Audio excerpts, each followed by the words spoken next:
Note the two different types of holes.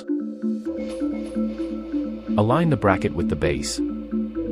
Tighten the set screw. Align slots. Tighten the set screw. Install the top cover.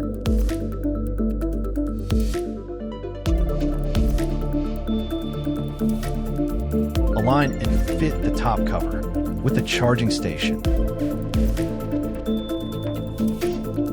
Hammer the ground nail into the soil. Fix the RTK mounting pole. Connect the RTK to the power line.